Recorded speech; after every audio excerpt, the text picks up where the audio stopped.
happy birthday, America. Happy 250th birthday, to be exact. If you're watching this on the 4th of July, I hope you are having a safe and great 4th of July. And I want you to know, we want you to know, that you don't have freedom of religion in America. You never did. And that's actually good news. All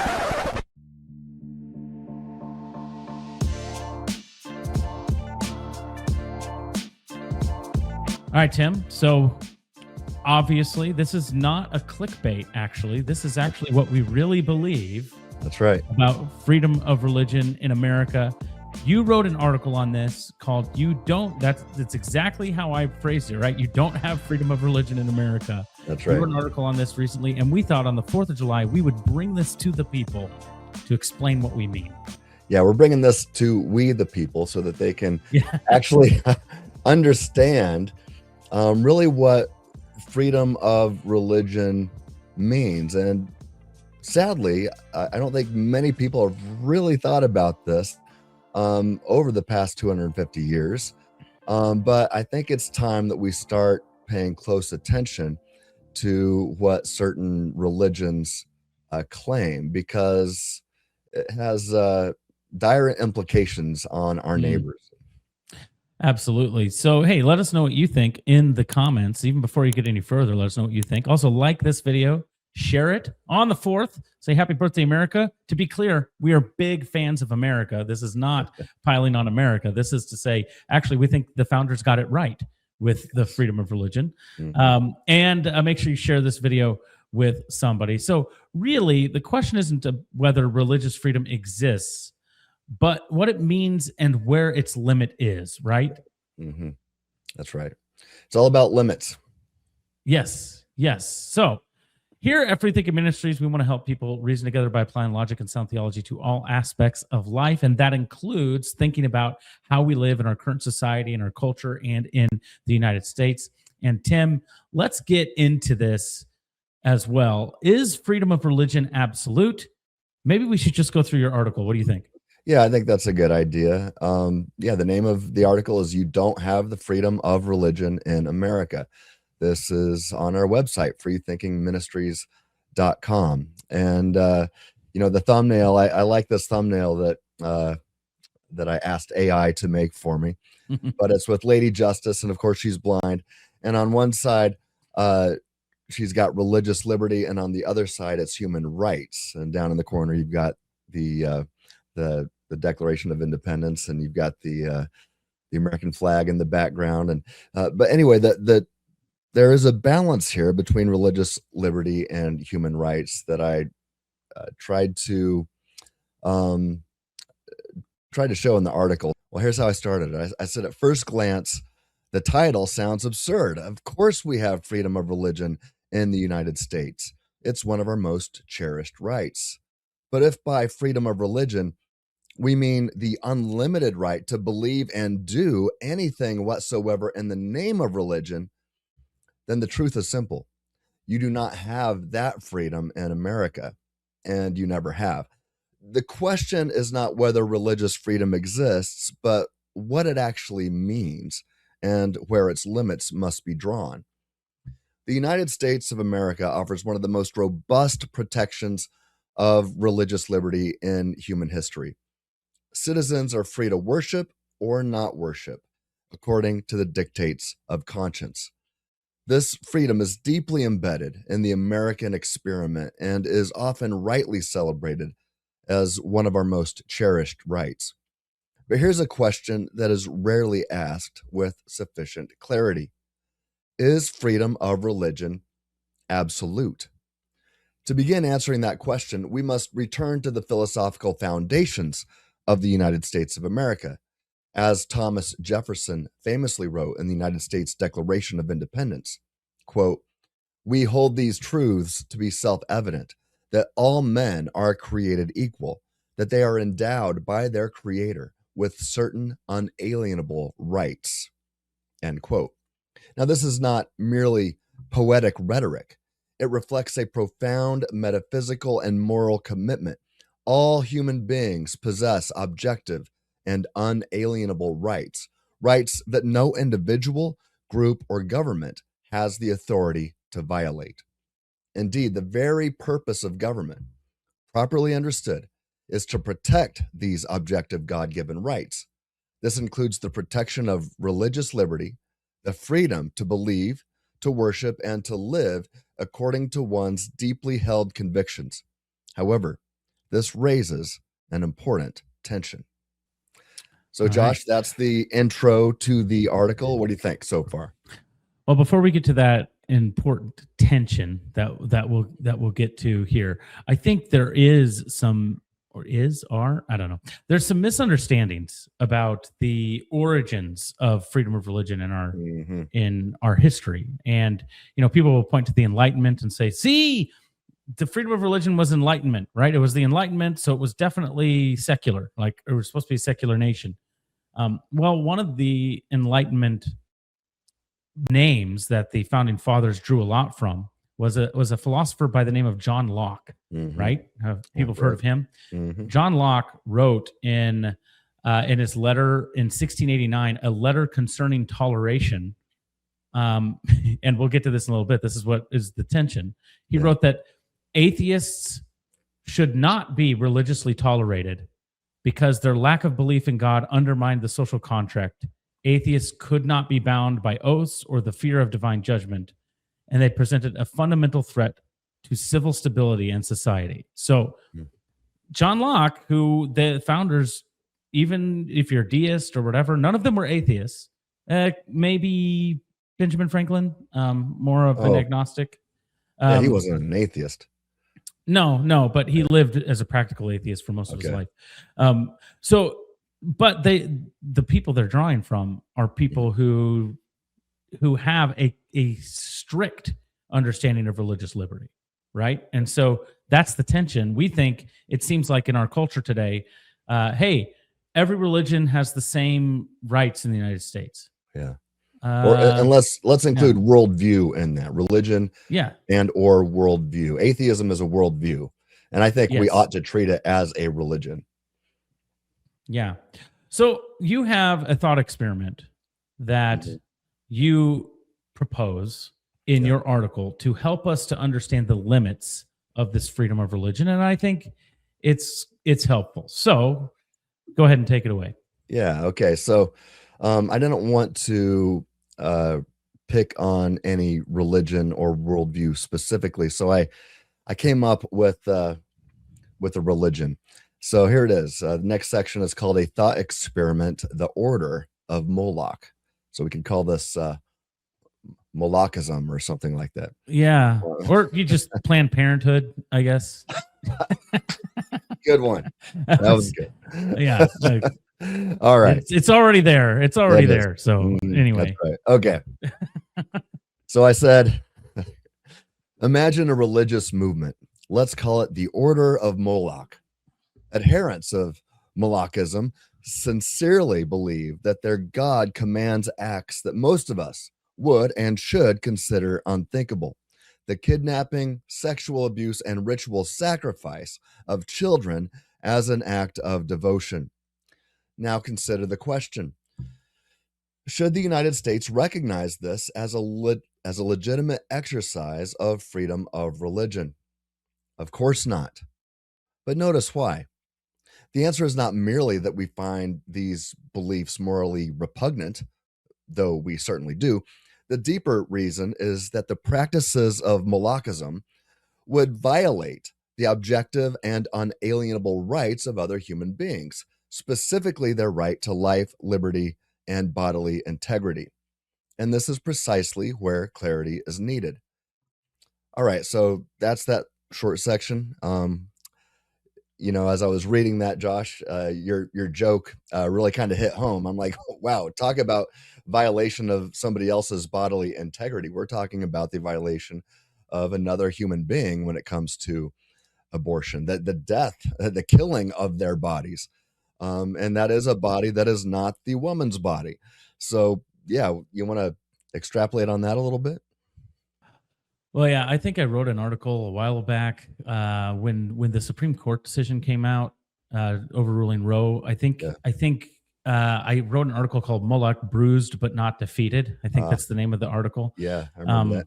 Now there's a lot of debate over whether this god Moloch existed or whether or not this was just a form of sacrifice that was referred to in the Old Testament using the name Moloch. Regardless, Yeah. Molochism or Moloch has been the representation. That's why you chose the name. It's been the representation of child sacrifice in Scripture. Like the fires of Moloch is child sacrifice. That's what it is. And so, to me, a society that goes down the road of seeking flourishing to anybody's expense on our own behalf. In other words, it's this. There's a YouTube streamer, Jesse is his name. Recently, him and his wife aborted their child, and they admit it's a child, right? I mean, they posted sonograms. They were excited. Well, the child had trisomy 21, which is Down syndrome, and they chose to end the pregnancy. They chose to kill the baby because it had a mental disability. Now, Molochism or Planned Parenthoodism or whatever we call it would say, hey, that's okay. That's a good thing because now they are going to have a more flourishing life. And this baby, they would have never had the full life that you and I have because they have a mental deficiency, right? Now, that stands in fundamental opposition to those philosophical foundations that you're talking about. And so we are doing, as Frederick Douglass said, as we celebrate the 4th of July, Frederick Douglass once said that the 4th of July was a promissory note that the country of the United States had yet to cash because the slaves were still slaves. They weren't treated as full humans. Right. Well, we are still doing that sort of thing in the United States because of this, like Molochism. I know you made it up as a religion, but it seems to me that it kind of hits close to home when you think about secularism and what's happening just in our own country. And I mean, that Jesse Mentor, I don't remember if that's his whole name. I can't remember his full name. YouTube streamer is a prime example of where that ideology takes you. Yeah. You know, every worldview and religion has metaphysical commitments. And metaphysical, you know, some views like atheism or secularism come with metaphysical baggage, whether one realizes it or not. There are philosophical and metaphysical implications. And, you know, for example, if atheism is true, then it would be the case that humanity is an accident of nature, perhaps a happy accident of nature. But it follows that if we're an accident of nature, then we were not created on purpose or for any specific purpose. If Christianity is true, then each and every human being was created on purpose and for the specific purpose of love, and therefore ought to be treated accordingly in a loving manner where we defend them, protect them, fight for their rights, fight for their lives, and where they, where their rights are not violated. That's what love does, is it protects others. And with atheism, you know, I've got an article on the website that I wrote years ago called "Atheism is Un-American," because it cannot make sense of the philosophical and theological foundations found in the Declaration of Independence. And so, yeah, I mean, the way the Declaration is worded, people might want to say that America is not a Christian nation. Fine, maybe, but it's definitely a theological nation that believes and affirms. In fact, Jefferson said that we hold these truths to be self-evident, that all men, all humans have these objective and unalienable rights that we get from our Creator with a capital C. He's talking about God. Mm-hmm. And atheism can't make sense of that. In fact, it opposes it. And to be clear, he's not just talking about a God. He's talking about fundamentally the Christian God, the if you want to call it Judeo-Christian God. He's not talking about the Islamic God. He's not talking about one of the gods of Hinduism. He's talking about the Christian God. So when people say, well, we're not a Christian nation, yeah, we don't have a state church. Mm-hmm. I get that. Specifically, we chose not to have a state church. A majority of colonies did have, when they became states, did have state churches as part of their states, Mhm. which was changed in the late 1800s. But that's different. Not having a state church is different fundamentally than being founded as a broadly Christian nation, which I believe we were. Mhm. But as you move on uh, from this, the order of Moloch, you get into um, Yeah, the freedom of religion is not a license to harm, that's right. That's and right. then a belief and versus practice. Here, why don't we look at both of those together, because I Okay. think they kind of work hand in hand. So All right. let's kind of go through those. All right. Freedom of religion is not a license to harm. Religious freedom in the United States has never meant the freedom to do anything in the name of religion. Rather, it's the freedom to believe and to practice, so long as those practices do not violate the rights of others. We already recognize this principle in other domains. Consider freedom of speech. Americans are free to express a wide range of ideas, even deeply offensive ones. But this freedom is not unlimited. It does not include the right to slander, to issue credible threats, or to incite imminent violence. In the same way, freedom of religion is bounded by the same moral reality that grounds it in the first place. The very foundation that gives us religious liberty, unalienable human rights, is the same foundation that places limits upon it.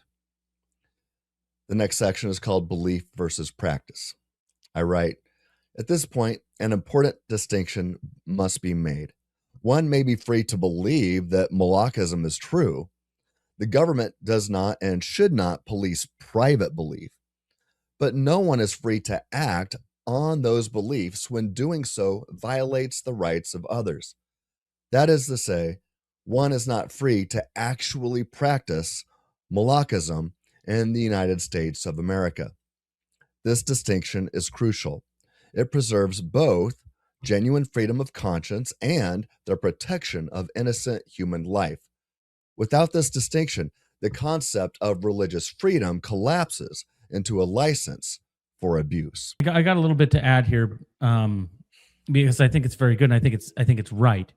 Already, you can't practice certain forms of witchcraft in the United States. If you're going to sacrifice a virgin to Satan, you can't do that. That is Right. illegal. You can't do that. So people inherently go, yeah, that's bad. But that's the only reason they say, well, it's murder. That's why. Mhm. But perhaps the coven thinks, no, it's not murder. It's a sacrifice. It's religious practice. In fact, remember when Roe was overturned, what did the Church of Satan try to do? Do you remember? I don't recall. They tried to instantiate abortion as a religious practice Oh, to did they? the Church of Satan. Like it's a, hey, you're infringing on a religious liberty. Abortion is a religious Wow. practice. Mhm. Now they were doing that kind of tongue in cheek because Yeah. that's what they like to do. They like to poke at religion because we're atheists. We don't actually worship Satan. But also abortion is a religious practice. Haha, I got you. So so so all of that to say, I think it's clear that we already understand some of this. The problem is we don't understand it when it comes to other religious aspects that we don't quite understand. Like, for instance, Islam, in my opinion, should not be something that should be practiced in the West, in the United States. It's fundamentally opposed to Christian and to Western ideology, and it has no place. Well, But Josh, I just have to say that, the whole catalyst for this article was Islam. And I thought, well, look, if I come out swinging against Islam right out of the gate, a lot of people aren't going to see it. But if I just say, hey, you don't have the freedom of religion, and then I make up this thing called Molochism, everybody's gonna agree. Yeah, you can't practice Molochism. You don't have the freedom of religion here. But then, as the article unfolds toward the end, I try to make it a bit more clear. Yeah, I've got Islam in mind. yeah. And you got a deductive argument that we'll get to in a little bit. But along with all of this, there's a talk that I do primarily to youth because I think the fundamental misunderstanding that people have is this idea of freedom. They think the word freedom means something that it doesn't mean. They think freedom means being able to do whatever I want at any time, right?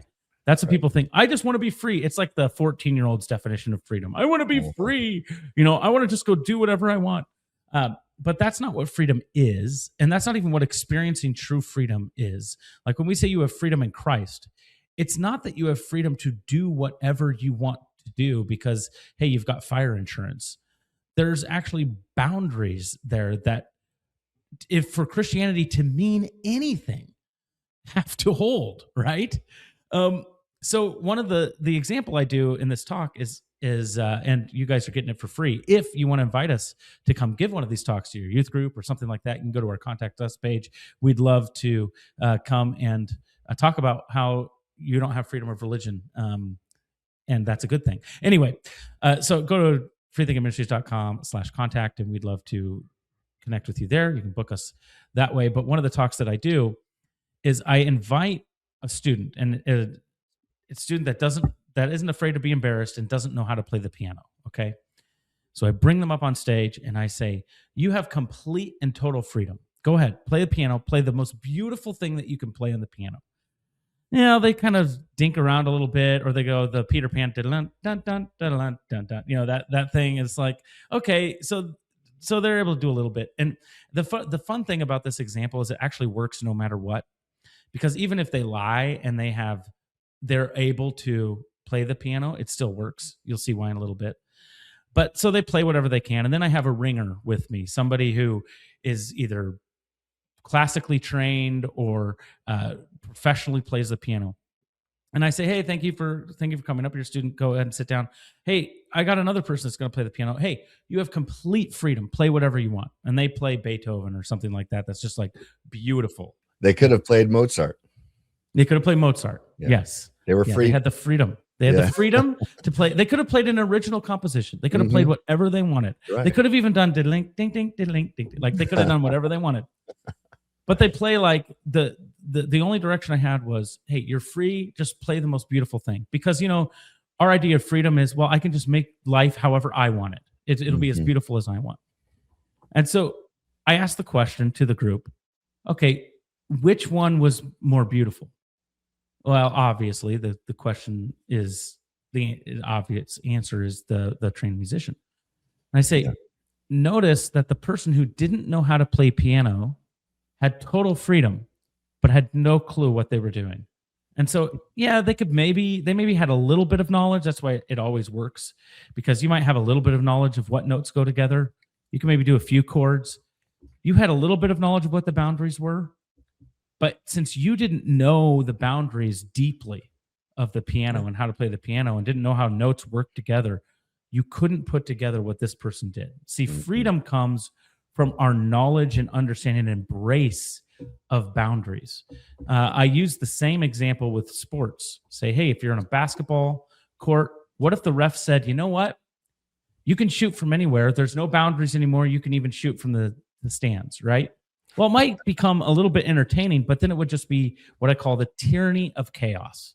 Yeah. And what happens when you don't have any boundaries and you have total freedom is the tyranny of chaos. You're actually not free at all. You're bound by the inability to make the decisions that will actually lead to flourishing, which is what makes our founding fathers, what they did with the Declaration of Independence, so awesome, so unbelievably philosophically rich, is they understood, hey, we need maximum freedom, but to do that, we need to give specific boundaries. Yeah. And when we give the specific boundaries, we can experience flourishing. That's why the United States is the best country in the world.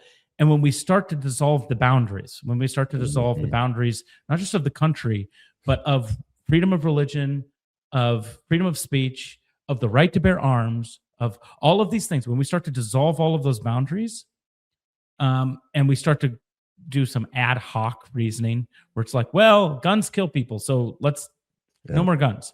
Well, sometimes words hurt people's feelings, so no more. When we ad hoc boundaries, it's like when you go to a game and you're watching a team play and a ref is clearly making it about themselves. It's like, this isn't enjoyable. You've constricted the game to where there is no freedom. But they struck a great balance. So that's what I would have to add. What do you have to say to the things that I added to? Well, I mean, all I can think about right now is the first Naked Gun movie, when Leslie Nielsen's character sneaks in and becomes the umpire of the Major League Baseball game, and he made the game all about himself. Strike three, and the crowd goes nuts. So that's all I have to add about that. So. Okay, maybe you can edit in a little clip of that right there. Maybe we'll see. I don't want to get copyright struck. Although that's an old enough movie, it might be public domain by now. Yeah, right. All right, so we have a deductive case, because it's not enough for us to just say these things. I think you do a great job of this, putting arguments together to say, all right, well, then where are we wrong if this is the case? So you have a deductive Moloch argument that you're going to put forward. Yeah, I just love deductive logic. Hey, we hope you're enjoying the conversation so far. Hey, please do us a favor. Check and see if you're subscribed. If you're not, a lot of you aren't, but if you're not, please subscribe, hit that notification bell. We'll get back to the episode in just a second, but we can only exist also because of viewers like you, people who support our channel. So you can go to freethinkingministries.com/donate, and you can be a part of the team. We'd love to put you on our email list as well. Okay, now back to the conversation.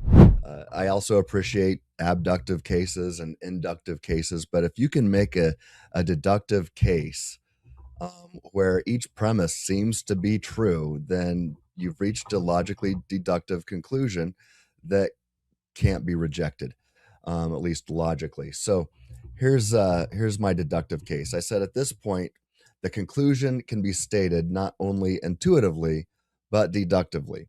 Premise 1. According to the philosophical foundations of the United States, as articulated in the United States Declaration of Independence, all human beings possess objective and unalienable rights, including the right to life and bodily integrity. Premise 2. The legitimate purpose of government in the United States is to protect these unalienable rights. Premise 3. No right, including the right to religious freedom, includes the freedom to violate the objective and unalienable rights of others. 4. If a practice violates the objective and unalienable rights of others, then it ought not be legally permitted in the United States of America. 5. The practices required by Molochism, for example, kidnapping, sexual abuse, and ritual sacrifice of children, violate the objective and unalienable rights of other human beings. 6. Therefore, the practice of Molochism ought not be legally permitted in the United States of America. In other words, based on the philosophical foundations of America, it should be illegal to practice Molochism in America. I can't find a place to disagree with that. Obviously, we're going to agree on that.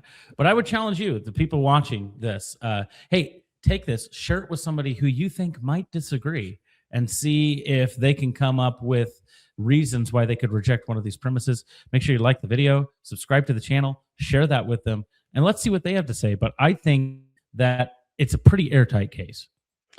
Yeah, and if people disagree, that's what the comment section is for, and we want people to let us know what they think. Tell us what premise you disagree with, and more importantly, don't just tell us that you disagree. Tell us exactly why you disagree. We want to see, we're open to being wrong, but we want to reason together and see what reasons you have to disagree. Yeah, I think that the elegance of that argument is that in order to escape the argument, you actually have to reject the foundations of the United States themselves in order to escape it. And, there are Islamists and some other people, communists, socialists, that might actually want to do that. So those are not the people that we're necessarily going to argue with, because they're going to want to just dismantle the whole thing anyway. So the question is, if the United States is to exist as the founders intended, and you still want to argue with it, how do you knock this down? I think it's going to be proved hard to do so. Yeah, 100%. Well, let's go on to the next section, and the subheading is Why This Matters.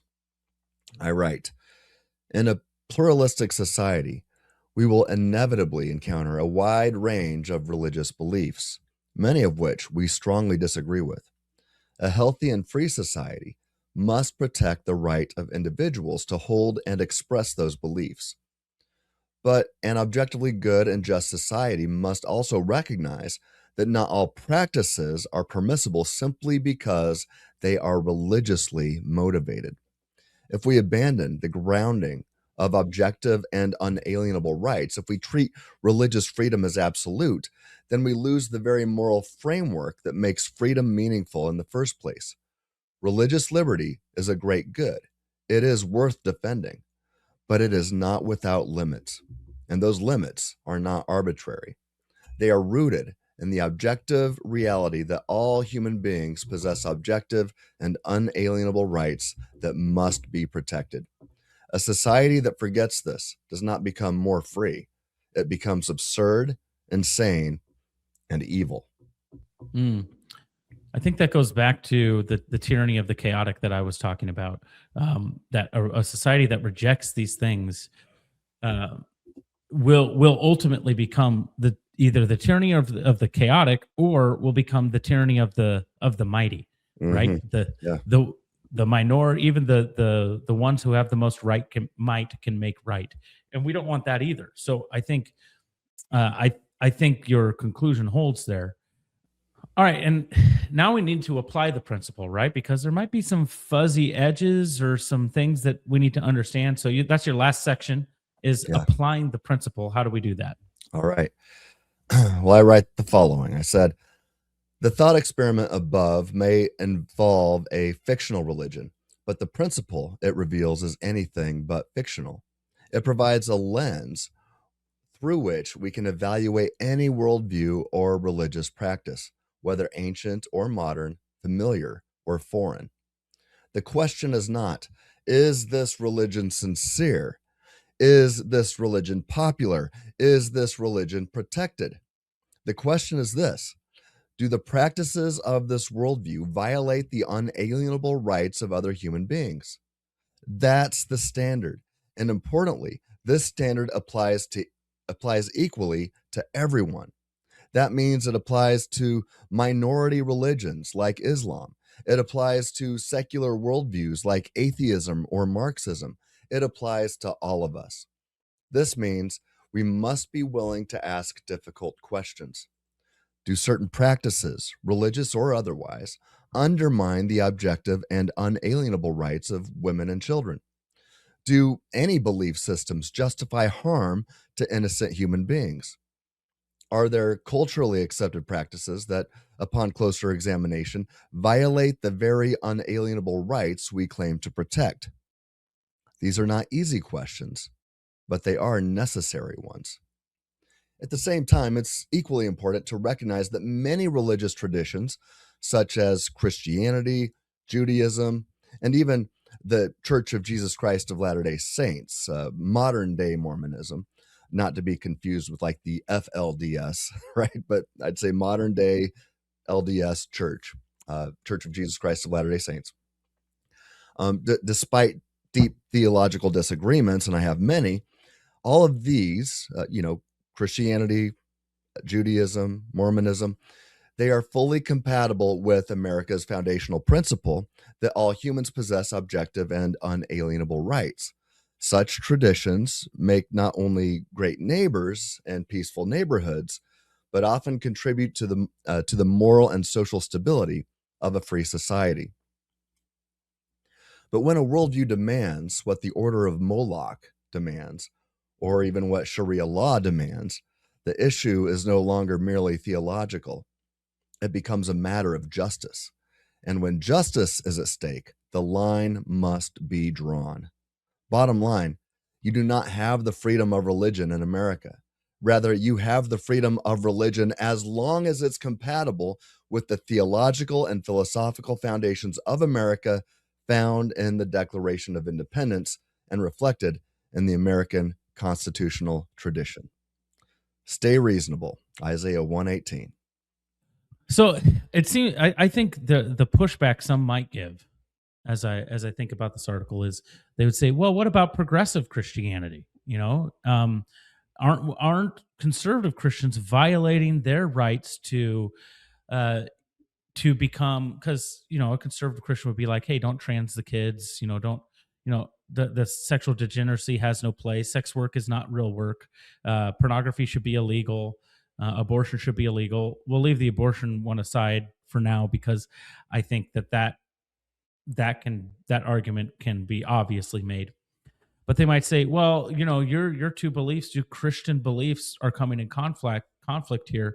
Somebody wants to live out, you are harming them by not letting them live out their philosophies. And so because of that, you conservative Christian, are violating the philosophical and theological foundations you claim to espouse. I think of someone like James Tallarico would maybe say this, the supposed Christian um, liberal Senate candidate in Texas. So how do we respond to that? Yeah, well, not everything done in the name of Christ is something that Christ would endorse. So when I say that Christianity is compatible with the theological philosophical foundations of America, I mean traditional Christianity, with the and not quote unquote progressive Christianity. As I like to say to my to those who call themselves progressive Christians, I say, are you progressing toward the law of Christ, everything that Jesus said, taught, and exemplified, or to something else? If you're progressing toward the law of Christ, you're technically a conservative Christian, not a progressive Christian. And if you're progressing towards something else, then you're not a Christian at all. You're a Christian in name only. So, yeah, I would say not everything done under anybody can take the label Christian and slap it on themselves and say, see, I'm a Christian. So therefore whatever I do can be or is compatible with America. And I'm like, no, not so fast. We aren't presupposing Christianity. My argument was not presupposing Christianity. It's presupposing that Thomas Jefferson was right when he wrote the Declaration of Independence. When he said that and he didn't just presuppose it. He said, we hold these truths to be self-evident, right? He's talking about direct acquaintance with this. We know that that humans have these objective and unalienable rights. Well, now look, what would ground that? What would make it true? And traditional Christianity makes the best sense of that. Islam violates it. Sharia law violates that. Sharia law is not compatible with the philosophical and theological foundations of America. Atheism is not compatible with America, and progressive Christianity is not compatible with America.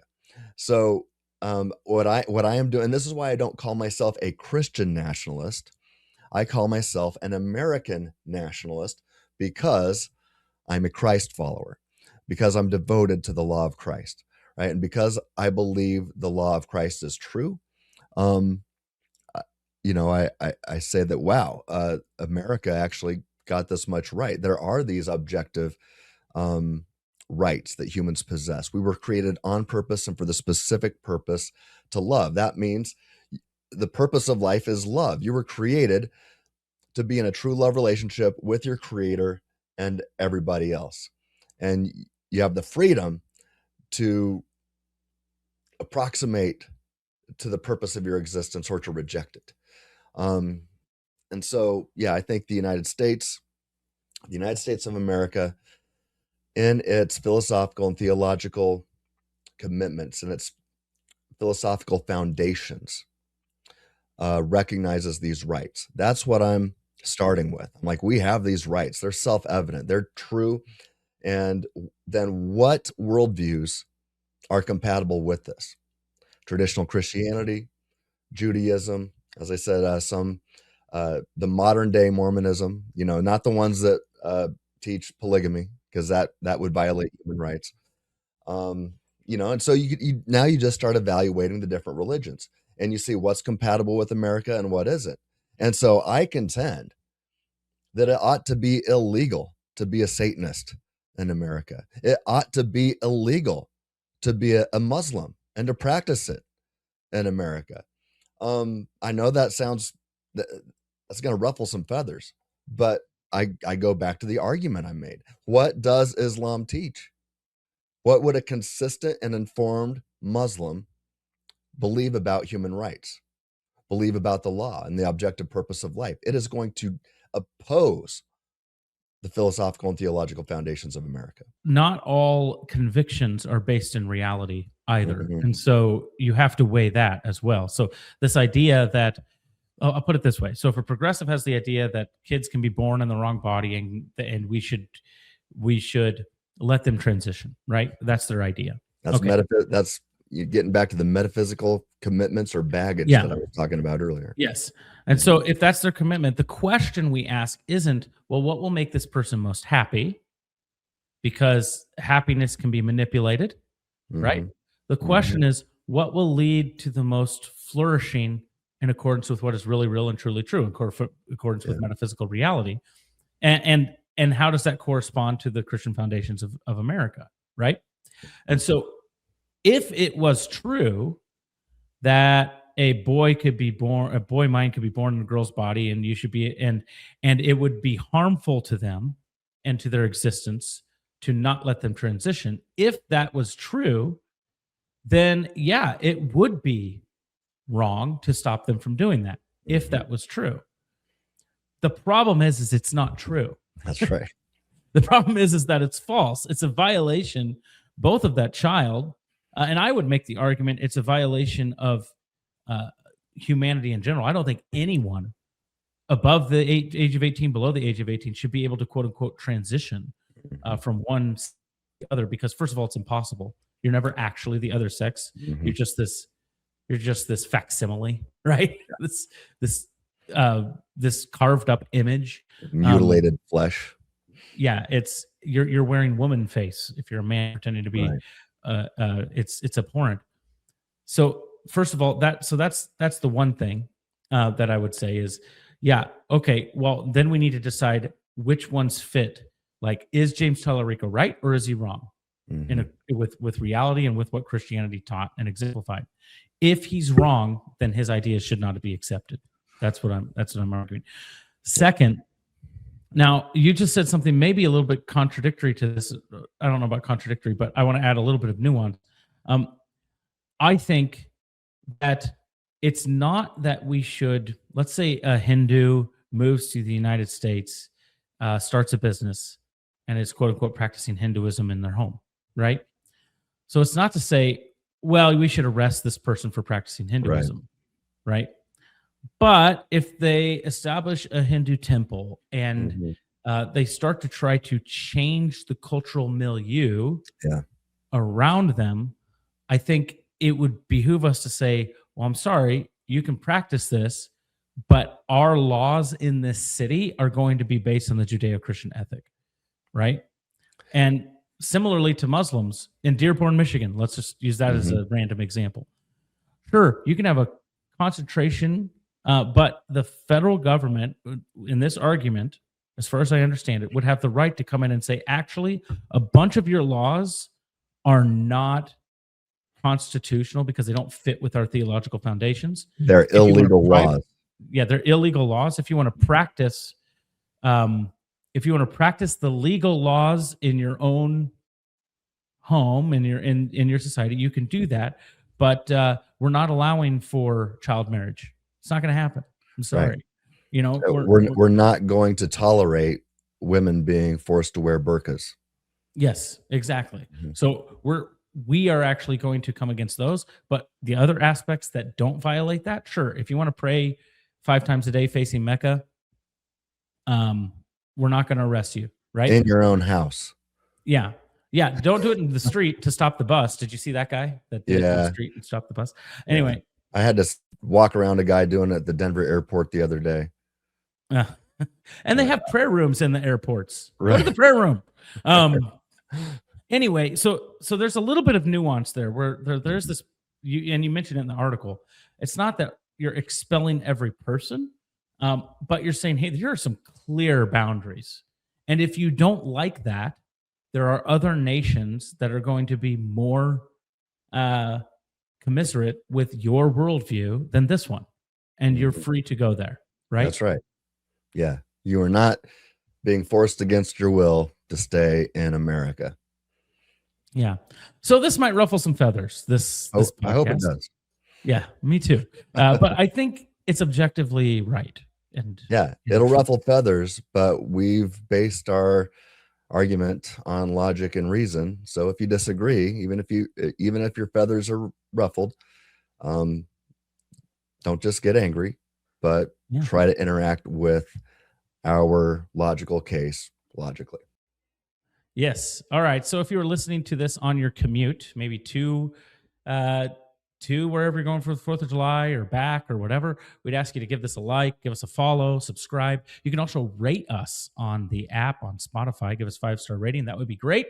Maybe give us a 1-star rating because you would just fundamentally disagree. I'd ask you not to do that, but now a bunch of people are going to do it, so I probably shouldn't have said anything. Anyway, all right. One last word before we let go here. Happy birthday, America. I'm proud to be an American. Thank God that I was born here. With that said, I do have friends around the world who I believe are more American than many people who were born here, because they do realize the objective truth in our philosophical and theological foundations.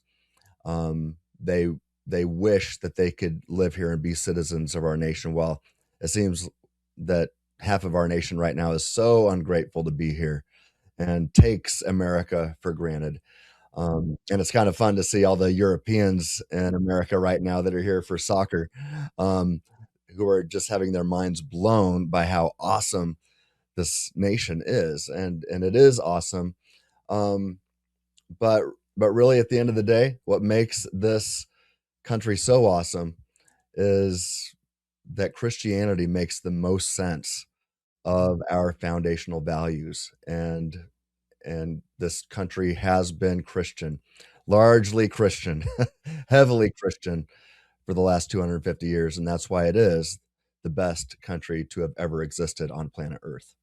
Yep, I agree. And just to put a bow on it, our friend, Inspiring Philosophy, Michael Jones, has done a whole series of videos. If you go to his channel, I'm sure if you're watching this, you probably heard of him. He's a much bigger channel than ours, but he is our friend. We do know him. He plugs us from time to time, but he does a great deep dive into Christianity, why it's good for society, why it's the reason the West exists, why we even have hospitals, why can we have a Buc-ee's, that the Europeans are so like, whoa, what's going on? It's because of those foundations. It's because of those foundations were built into the Christian framework, not just a secular idea of radical individualism, which is where Europe went wrong. The French Revolution went the total opposite direction from the American Revolution. Yeah. And that's why the Europeans might think twice about living in Europe after visiting for the World Cup. All right. Happy birthday, America. Please like this video. Hey, go to freethinkingministries.com/donate if you want more of this. We only exist off of funds from people like you. Obviously, we're not getting any money from Qatar after this episode. So, or before. If you maybe we'll get some Jewish money. I don't know. I've been accused of that in the past. Anyway, donate to us. I'm hoping we get some American money. So me too. No shekels, dollars. All right. That's right. All right. Please do that. Like this video, share it once again, and happy 4th of July. And as we always say here at Free Thinking Ministries, stay reasonable. Stay reasonable.